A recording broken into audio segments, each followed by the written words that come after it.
I'm Lance with Ultimate Canine. Today we're going to talk about why you should train your dog. The two main points I'm going to talk about are the dog having leadership and building confidence in your dog. So if your dog understands the rules and boundaries that you put in place for it, it's going to create good leadership for the dog. So for instance, if your dog can heel down the road and he's not distracted, they are going to follow you, and it's going to create good leadership and good communication chain. Okay, you can get through distractions, so that breeds confidence in the dog that you're leading the dog through the distraction of a bus going by, or kids, or another dog across the street, or walking toward you. If your dog knows it has to follow you and that's it, that's the rules and boundaries of the walk, it's great leadership. And it's confidence through the dog, through the handler or owner. So those are super important. Now, some people think the dog sitting, downing, or whatever, they think that that is just a trick, when it is not a trick if stay is built into the command, and it can be done through distractions. If the dog is meant to down, it should down through any distraction. It should hold that position because it's confident in the handler or owner, giving the commands, following through with the commands, and putting them in a place, and the trust that they get through that. A lot of people, myself included, I don't like to go into a place where a dog's jumping on me or nipping at me or grabbing my pant leg. That's the dog leading the people.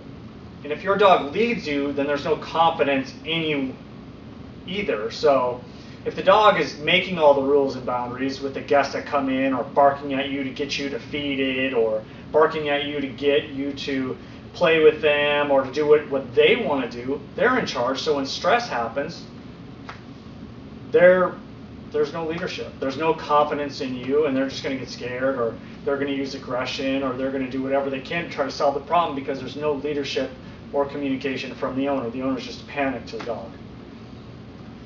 And a lot of this happens through not getting the dog in environments, through confusing communication, and by that I mean the first time you may tell your dog to come, and then you may say, Fluffy, come, Fluffy, get over here, Fluffy, stop it, Fluffy, do this, Fluffy, do that.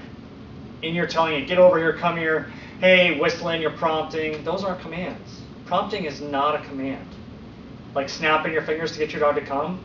If you can't snap your fingers through any distraction and the dog doesn't come back to you, then it's not solid.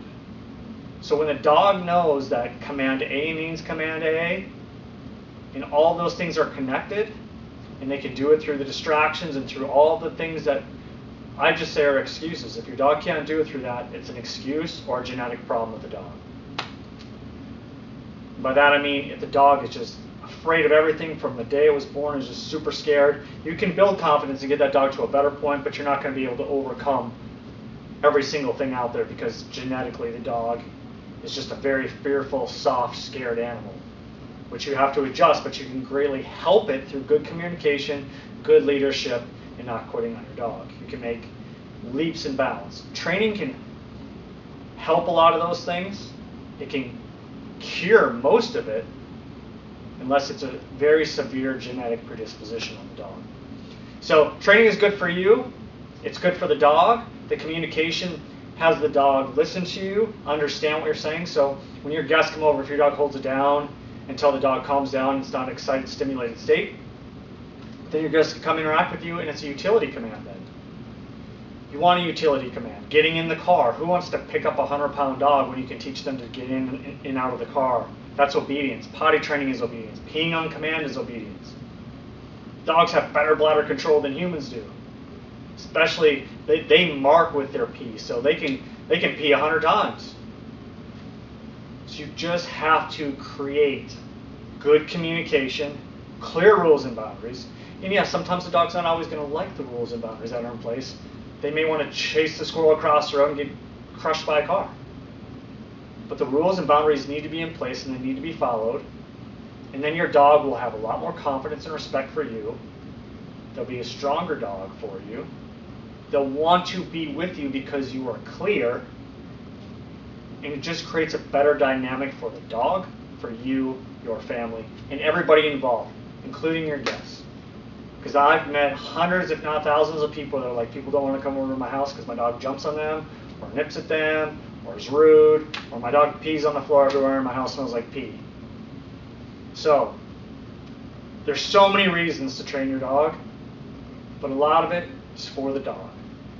Because the number one thing is, if your dog doesn't get trained from an early age and you don't start building those things in, the dog becomes a problem, and then it ends up going back to the Humane Society, or the ASPCA, or the breeder, or go to a kill shelter or something bad. So to me, at the end of the day, yeah, it's great, that's working great for your family, but the dog, and like I said in another video, only 10% of dogs stay in their home, their first home, through their whole life.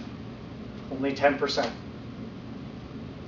And most of it is because of potty training or behavioral issues which could have easily been solved by some quality training. Thanks for watching. Good luck with your dogs.